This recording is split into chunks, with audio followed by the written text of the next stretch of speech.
তো সেটা সফলতা কই? ঘর বাড়ি স্ত্রী পুত্র খাওয়া দাওয়া ভোগ বিলাস তো হলো সারা জীবন, যে জন্য মনুষ্য জীবন ঈশ্বর প্রাপ্তির জন্য এই জীবন, তা হলো কই? এজন্য হাহাকার নেই আমাদের, এজন্য আমাদের কোনো ব্যথা জাগে না যে একটা জন্ম বৃথা চলে গেল, ভজনহীন চলে গেল আজকের দিনটা। এই জন্য বলছেন যে আমাদের বিবেক এটি একটু সাধুর সঙ্গে যেতে পারে, মহৎ কৃপাতেই কেবল বিবেক জাগতে পারে, অন্য কিছুতে জাগবে না। এই জন্য সাধু সঙ্গ করে। আরেকটি দৃষ্টান্ত আছে, দাদার তো ওষুধের দোকান, অনেক দামি ইঞ্জেকশন পাওয়া যায় কাচের মধ্যে, না মানে কাচের টিউবের মধ্যে। এখন ওই কাচের টিউবের মধ্যে ইঞ্জেকশনের মূল বিষয়টা আপনি সিরিঞ্জতে টেনে নিয়ে ওটা ফেলে দিলেন, ভেঙে গেল। কাচের মধ্যে যেটা তরল যে ঔষধটা ছিল ওইটা সিরিঞ্জ দিয়ে টেনে নিয়ে ফেলে দিলেন, নষ্ট হয়ে গেল। আর ঔষধ ভরা অবস্থায় পড়ে যদি ভেঙে নষ্ট হয়, দুটোই তো নষ্ট হলো, ভেঙে গেল। কিন্তু একটা ভাঙাতে ক্ষতি নেই, আর একটা ভাঙলে সব চলে গেল। কোনটাই ক্ষতি নেই? যেটা সিরিজ দিয়ে ঔষধটা টেনে নিয়েছে, ওটা এখন ফেলে দিলেও ক্ষতি নেই। তেমনি জীবনে ভগবত ভজন করে যদি ভগবানের প্রেম ভক্তি লাভ করে মরতে তো সবাই হবে, শরীরটা নষ্ট হবে। যদি প্রেম ভক্তি কিঞ্চিত লাভ করে মরতে পারেন তবে আপনি বিফল হলেন না, সফল হয়ে গেলেন। এই জন্য ভজন চাই, সফল হয়ে গেলেন। আমরা করছিটা কি? দিন গেল মিছে কাজে। মিছে কাজ বলছে কেন? বাবা মার সেবা করা, ভাইদের কর্তব্য বিধান করা, ব্যবসা চাকরি করা, কৃষিকাজ করা, সব ব্যর্থ। দিন গেল মিছে কাজে মানে আমরা সারাদিন যাই উন্নতি রোজগার ব্যবসা চাকরি করেছি, সব ব্যর্থ হয়ে গেল। আর রাত্রি গেল নিদ্রে। তো বলছেন একরকম এটা ব্যর্থ। একটা শূন্য দিন, আরো শূন্য দিন, সব শূন্য দিন, দেয়াল ভর্তি 100টা শূন্য দিন, ওর কোনো মান হবে? কিন্তু বাম পাশে 1 দিয়ে যদি শূন্য দেন, মান হবে কিনা? ঠিক তেমনি বলছেন এই যে চাকরি বাকরি, কৃষি কাজ, কর্তব্য কর্ম, স্ত্রী পুত্র প্রতিপালন করা, এটা কাজ বটে, তবে যদি ভগবত ভজন না হয়, এক না বসাতে পারো, তো এগুলো একরকম শূন্যই।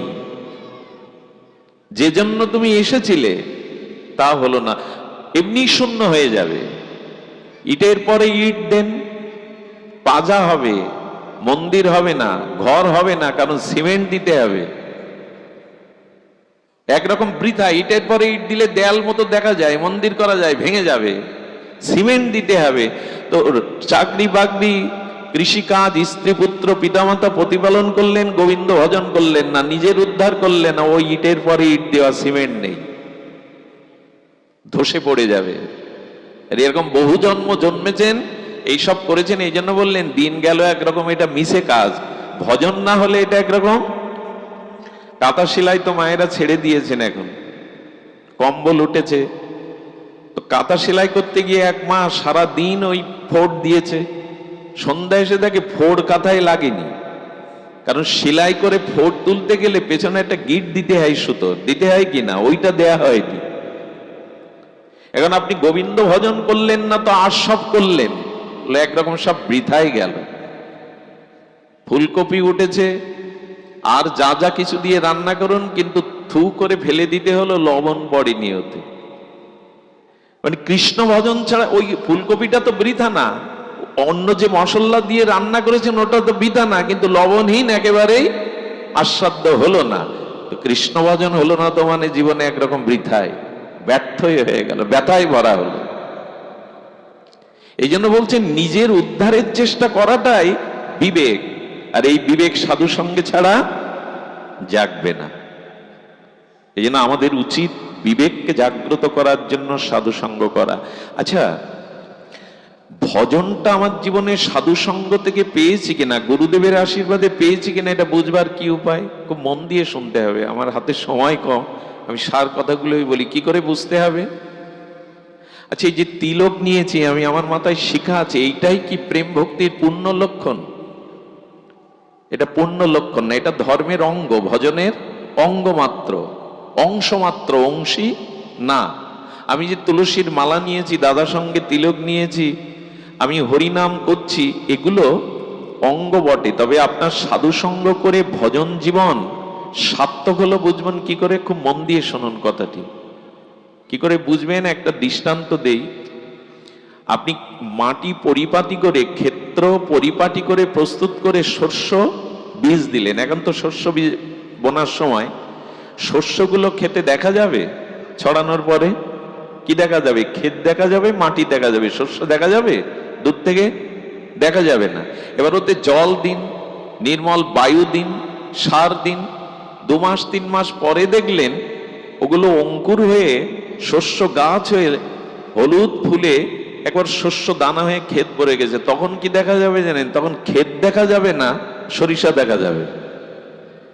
ক্ষেত দেখা যায়? ভরে গেছে ধান বা শস্যই।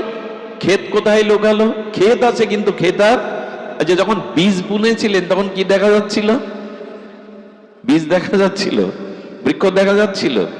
তা সাধু সঙ্গ করে জীবন সফলের মহিমা হলো, আপনি যখন গুরুদেবের আশ্রয় নিলেন, হরিনাম পেলেন, তখন ওই জল সিঞ্চন করা, ওই সার আদি দেওয়া, নির্মল বাতাস দেওয়া, মানে আপনি ভজন সাধন করতে করতে যখন আপনার জীবনে ক্ষেত দেখা যাবে না, ফসল দেখা যাবে, তখনই তো কৃষকের সফলতা, তখনই তো ফসলের সফলতা।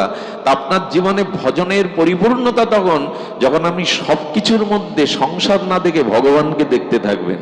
ফসল দেখা যাচ্ছে, ক্ষেত দেখা যাচ্ছে না, আপনি সবকিছুর মধ্যে ভগবানকে দেখতে শুরু করছেন। পিতার মধ্যে ভগবান, মায়ের মধ্যে ভগবান, সকলের মধ্যে ভগবান, আর সবার মধ্যেই ভগবানের এই উপলব্ধি, এটাই হলো ভজনের পরিপূর্ণতা। মালা তিলক অংশ, এগুলো অংশ, পরিপূর্ণ না। পরিপূর্ণ সেদিন যেদিন ভগবানকেই আপনি সকলের মধ্যে দেখতে পাবেন। এটা দেখা হয় তো? পিতার মধ্যে মায়ের মধ্যে হয় বলাটা মুখের কথা না, অত সহজ না। কিরকম জানেন দৃষ্টান্ত? নামদেব একাদশীর পর দিন দ্বাদশীতে পালন করতে যাবে, রুটি বের করেছে, আর মাখনের কটু দিয়ে রুটিতে লাগিয়ে একটু তুলসী দিয়ে নিবেদন করে পারণ সারবে। কুকুর এসে রুটি নিয়ে দৌড়। আরে প্রভু দাঁড়ান, প্রভু দাঁড়ান, মাখনটা তো লাগাতে দিন, মাখন ছাড়া পাবেন কি করে? মাখনটা তো লাগা দিন। দৌড়াতে দৌড়াতে দৌড়াতে 2-3 কিলোমিটার যাওয়ার পরে কুকুরের মধ্যেই চতুর্ভুজ নারায়ণ প্রকট হয়ে গেছে। আরে তোমার তো সর্বজীবের মধ্যে ঈশ্বর দর্শন এসে গেছে, তোমার সাধনা সফল। সুধীজন, এই জন্য আমাদের উচিত হবে যে সকলের মধ্যে ঈশ্বরকে দেখা। আরেকটি জিনিস বলি, এই সংসারে থেকেই আপনার ভগবত ভক্তি হবে, কোথাও যেতে হবে না। কিছু মনে করবেন না, দেবশ্রী নারদ বলেছিলেন কলিযুগে একরকম সব ঝড়ের কবলে তছনছ হয়ে গেছে। এখানে ভগবত পাওয়ার জন্য, প্রেম ভক্তি লাভের জন্য আপনার গৃহ ছেড়ে কোথাও যেতে হবে না। তবে প্রেম ভক্তি নিয়েই সংসার করুন। সেটা কেমন? খুব মূল্যবান কথা হলো যে সংসারের থেকে তখনই হবে, আমি আগেই বলছিলাম, সাধুসঙ্গ করলাম, বিবেক জাগলো কিনা বোঝা যাবে কি করে? এর উপলব্ধির বিষয়টা হলো যে সংসারে থেকেও ভগবত কৃপা হবে, প্রেম ভক্তি, নিজের আত্মকল্যাণ হবে, উদ্ধার হবে। তবে সেটি কেমন? ধ্যান দিয়ে শুনুন। সেটি হলো, এখানে যারা হিন্দু সনাতনী নরনারী আছেন, প্রত্যেকেরই একটা কুড়ে ঘর থেকে অট্টালিকা কিছু না কিছু আছে তো। নিরাশ্রয় তো আমরা কেউ নয়। সেই কুড়ে ঘরে বা প্রাসাদে দেব দেবী বা ইষ্ট একটা না দুটো বিগ্রহ, পট, ছবি রূপে আছে তো, যাকে আমরা ধূপধুনো দেই। একজন আছেন যার গৃহে এগুলো নেই? এর মধ্যে কি একজন আছেন যার গৃহে কোনো দেব দেবী, ইষ্ট, মহাপ্রভু, ভগবানের কোনো পট, বিগ্রহ, ছবি কিছুই নেই? কেউ নেই এর মধ্যে। সকল হিন্দুর, সকল সনাতনীর ঘরে তার ইষ্ট, তার দেবতা, সবই কিছু আছে। এখানে যদি বলি হাত তুলুন, কার কার গৃহে দেব দেবী, ঠাকুর, দেবতা আছেন? সবাই হাত তুলবেন, একজনও বাদ যাবে না। কিন্তু যদি বলি সেই ঠাকুর পাথর না, ছবি না, ইট, সেখানে দারু না, সেই ঠাকুর বিগ্রহতে আর ভগবানে কোনো পার্থক্য? প্রতিমা নও তুমি সাক্ষাৎ ব্রজেন্দ্র নন্দন। তো সবার ঘরে ঠাকুর আছে, ধূপ ধুনো দেই, ঈশ্বর মনে করে আসন পেতে কুড়ে ঘর ও কট্টালিকাও রেখেছি। এখন বলুন তো, আপনি যা 3 বেলা আহার করেন সেটা কি ভগবানকে দেন? এখন যদি বলি একটু রান্না করে ভগবানকে ভোগ লাগিয়ে কজন পান? সবার ঘরে ঠাকুর আছে, এতে সবাই হাত তুলবে। এখন যদি বলি কজন নিবেদন করে ভগবানকে দিয়ে পান, এর মধ্যে 10 জন লোক হাত তুলতে কুণ্ঠিত বোধ করবে। তো কিসের ভজন, কিসের ভগবত উপাসনা? জল তুলসী দেই, আপনি জল তুলসী খেয়ে বেঁচে থাকুন 2 বছর, আপনাকে কে যোগাচ্ছেন এই অন্ন, খাদ্য, জল? গীতা একটা শব্দ আছে, গতির ভর্তা প্রভু সাক্ষী নিবাস সারানাং সুহৃদ প্রভাব প্রলয়ং স্থানাং নিধানানাম বিজমাব্যয়ম। তিনি আপনাকে খাওয়াচ্ছেন, পড়াচ্ছেন। একবার গোবিন্দ সত্যভামা দেখি বলছেন, সমস্ত জীবকে আহার দিয়ে তবে আমি আহার করি। গোবিন্দ বলছেন, সত্যভামা বলছে একটু পরীক্ষা করা দরকার, তুমি সবাইকে আহার করিয়ে তবে আহার করো।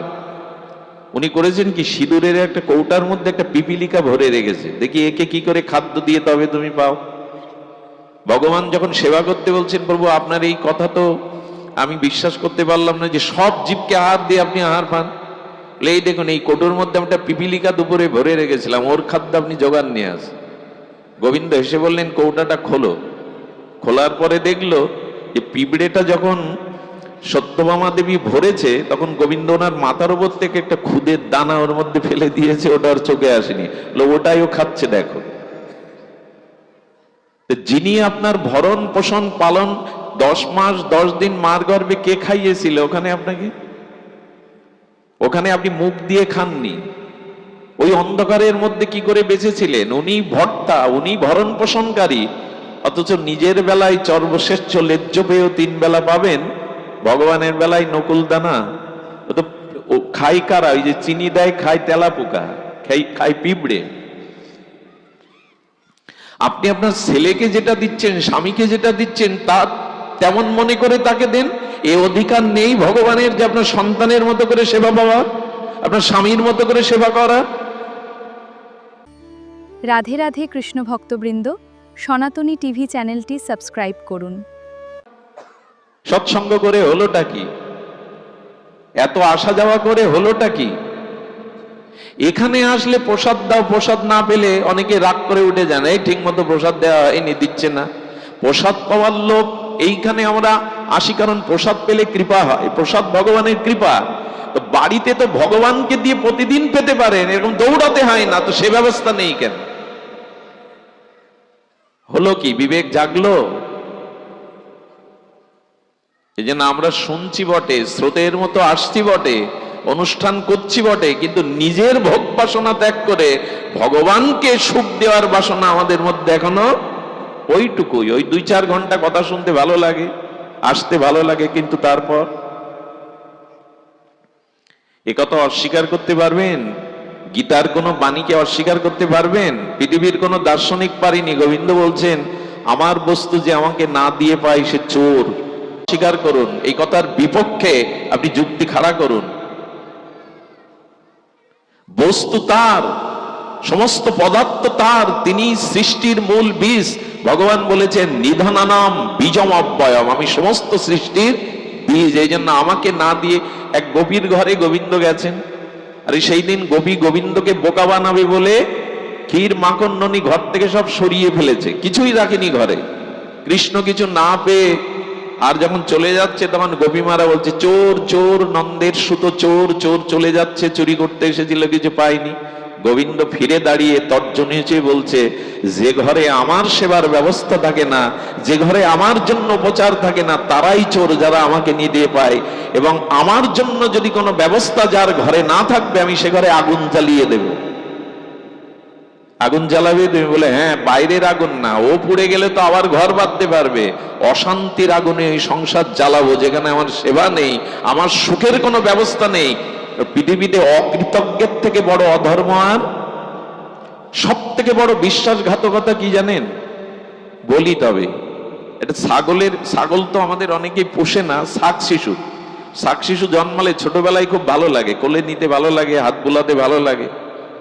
তো শাক শিশু আপনার বাড়ি হয়েছে, একটা প্রসব হয়েছে, দু চারটে, আপনি কোলে তুলে নেন, ওকে আদর করেন, মেঘ ডাকলে ও দৌড়ে আপনার কোলে আসে, ঘরের মধ্যে গিয়ে আপনার বিছানায় ওঠে।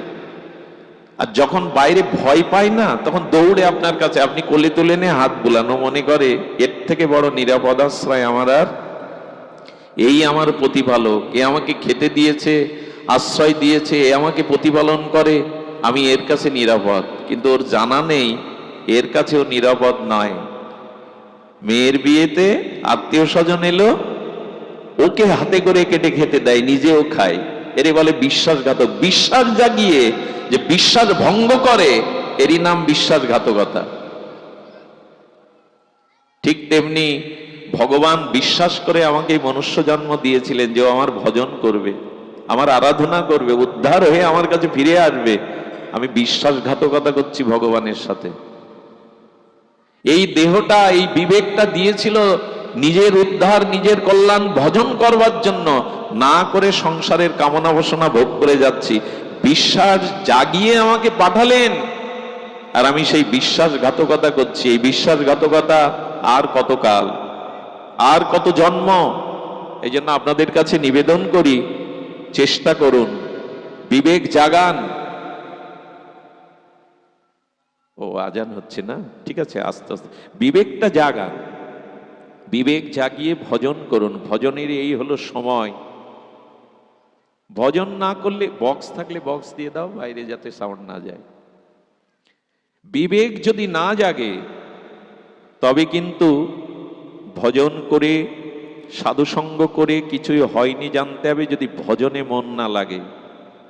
ভগবত সুখ তাৎপর্যে যদি নিজের মন প্রাণ দেহকে সঁপে না দিতে পারেন, জানবেন আজ পর্যন্ত কিছু হয়নি, কোলাহল হয়েছে, আসা যাওয়া হয়েছে।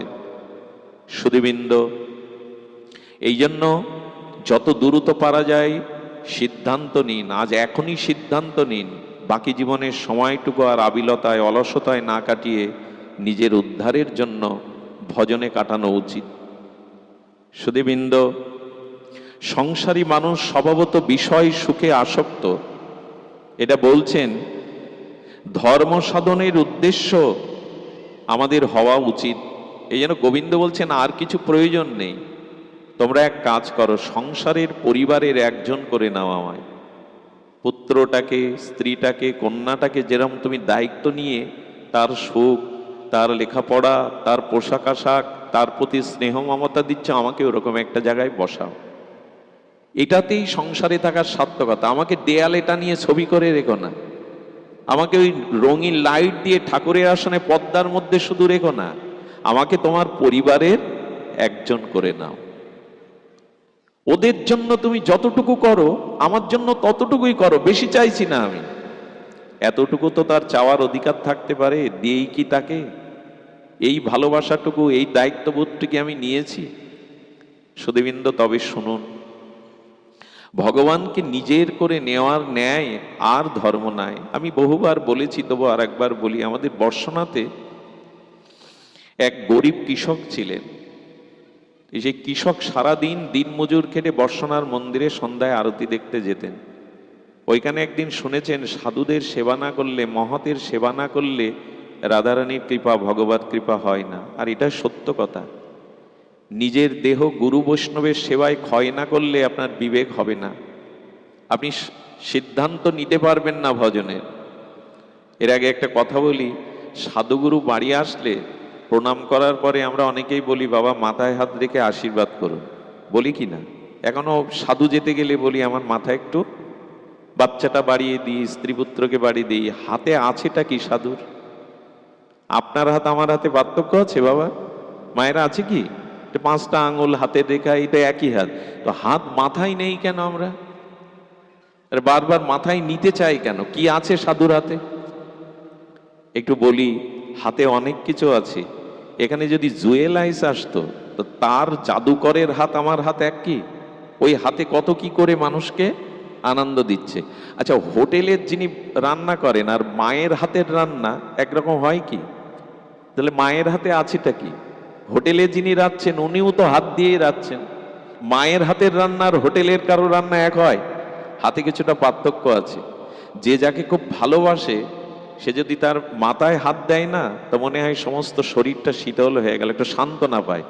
অন্য কেউ হাত দিলে আপনার মাথায় অপমান বোধ করুন। বাজার ঘাটে যান, কেউ ওনার মাথায় হাত দিল, কি বলবেন? অপমান বোধ করবেন। হাতে অনেক কিছু আছে, কেমন জানেন? এই বাচ্চাগুলোকে সরিয়ে দিন না, ওদেরকে সরিয়ে দিন। হাতে কি আছে জানেন? বলরাম বসুর বাড়ি পরম পুরুষ রামকৃষ্ণ পরমহংস, উনি ভজন করছেন, গান গাচ্ছেন, তখন নরেন দত্ত যাচ্ছে, তখন বিবেকানন্দ হননি। এই নরেন দত্ত খুব তার্কিক ছিলেন, কোনো কিছু পরীক্ষা ছাড়া বিশ্বাস করতেন না, যুক্তিতে না এলে পরীক্ষা না করে কোনো কিছু বিশ্বাস করতেন না। আইনের ছাত্র তিনি। ঠাকুরের ওই ভাবদশা সমাধি দেখে বলছে, তুমি ভগবান দেখেছো? ঠাকুর বুঝলেন ওকে দেখেই বুঝে ফেলেছেন, ওদের দূরদৃষ্টি আছে তো, সাধু আপনাকে দেখেই বুঝতে পারে, আপনার ভেতরটা পড়ে ফেলতে পারে। বলেন এ যেন তেন নয়, একেই তো খুঁজছি। উনি তখন বুদ্ধি করে বললেন, বুদ্ধি করে কেন, সত্যিই বললেন, দেখেছি রে, তোকে যেমন দেখছি ঠাকুরকে দেখেছি। ও যে দেখাতে পারেন। তখন ঠাকুর ওর মাথায় একটা হাত রেখেছিলেন। 3 দিন এই নরেন দত্তর ভাব কাটেনি, সমাধি কাটেনি, ভাবের ঘরে ছিলেন 3 দিন। তারপরে এসে ঠাকুর চরণে পড়ে বললেন, না, ওই হাতে কাজ আছে।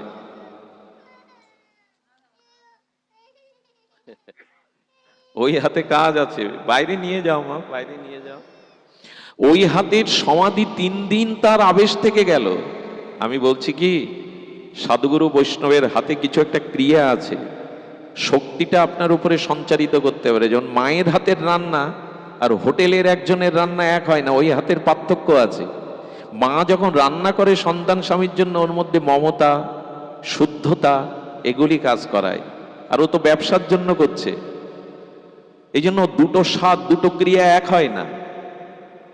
শুধু এই জন্য নিবেদন করছি, সাধুগুরুর আশীর্বাদ চাই, না হলে কিছুই হবে না। ওই যে হাত রাখে না, ওটা অনেক, ওই যে মা হাত রেখে খোকার মাথায় বলে বেঁচে থাক বাবা, অনেক বড় আশীর্বাদ। কোন শত্রু আছে যে আপনার ক্ষতি করবে যদি ওই আশীর্বাদ মা দিয়ে দেয়? এই জন্য মাথায় হাত আমাদের আজকাল নাই, কারণ হাত নেওয়ার জন্য মাথা নিচু আমরা আজকাল প্রায় করি না। মাথা উঁচু করে চলি তো হাত দেবে কি?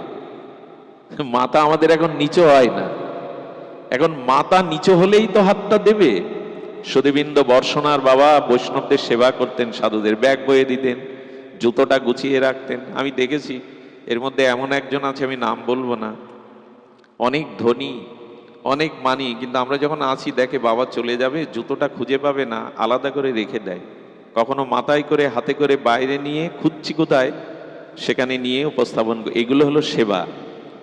গুরুদেবের আশ্রমে উৎসব আপনি গেছেন, গুরুদেবের মাথায় ছাতা ধরতে পারলে, গুরুদেবের হাত ধরে নিয়ে যেতে পারলে, মালাটা পরাতে পারলে, মনে করি সবাই জানুক আমি গুরুদেবের খুব নিকটের একজন, তার খুব প্রিয় ভাজন। এইগুলো সেবা না। প্রকৃত সেবা কি জানেন? গুরুদেবের বাথরুমগুলো, ল্যাট্রিনগুলো আবর্জনায় ভরে গেছে, ড্রেনগুলো জল সচ্ছে না, ওই সেবাগুলো করাই হলো প্রকৃত কৃপা পাওয়ার সেবা। প্লেট দিতে সবার ইচ্ছা হয়, জলের গ্লাস দিতে ইচ্ছা হয়, কিন্তু এইটা পাতাগুলো ফেলার লোক শেষে, ওই সেবাটাই হলো বড় সেবা। ওই সেবাটার মধ্যে কৃপা হয়, আমরা সামনে গিয়ে দাঁড়াতে পারলে বেঁচে যায়, কিন্তু না।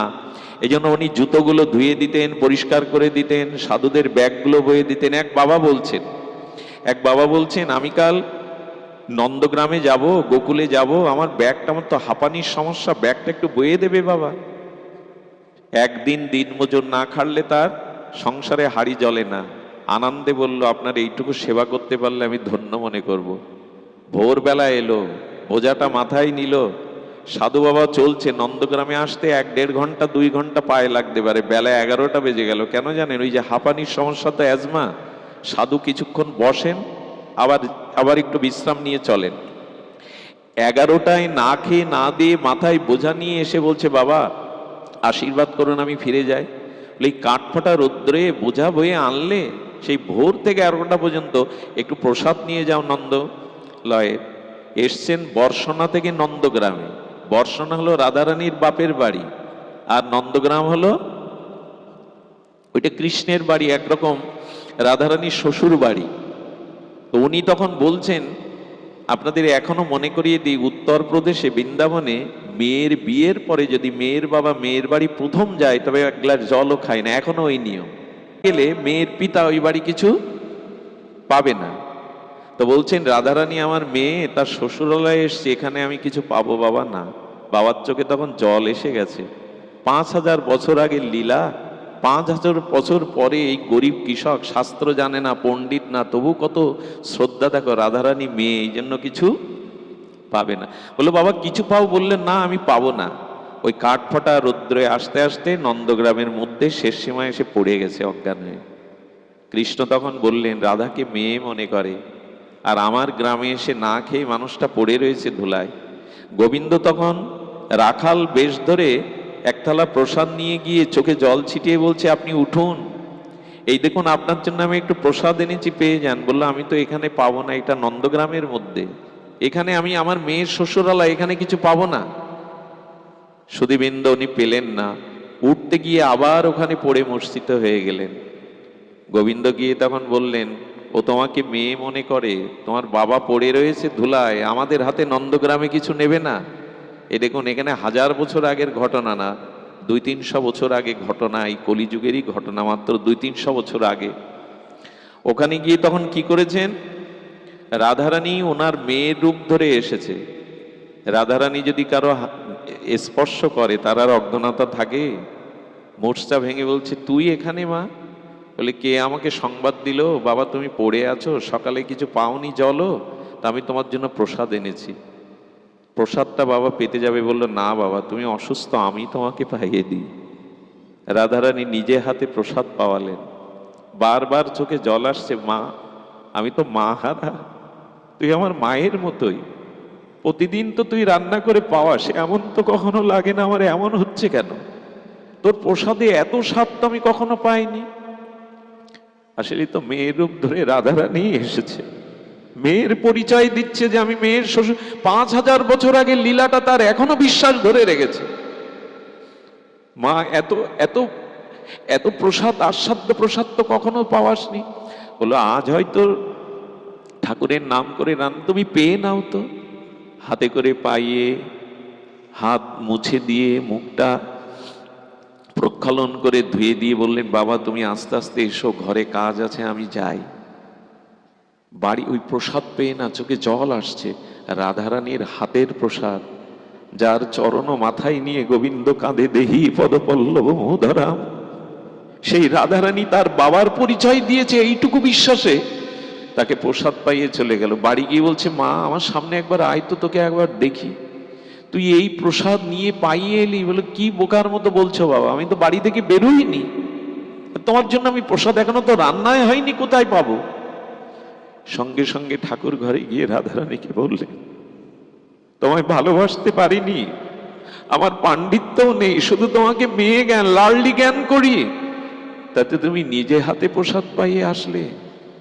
এরকম একটু বোধ করুন না, ভগবান আমার পরিবারের একজন, আমার সন্তান রাধারানী আমার কন্যা, এদের প্রতি যে ব্যবহার করেন, এদের প্রতি যে দায়িত্ব নেন, ওইটুকু ভালোবাসা ভগবানকে দিন না, তাতেই জীবন সফল হবে, তাতেই গৃহে থেকেই ভক্তি পাওয়া যাবে। সুধীজন, রাধে রাধে কৃষ্ণ ভক্তবৃন্দ, সনাতনী টিভি চ্যানেলটি সাবস্ক্রাইব করুন।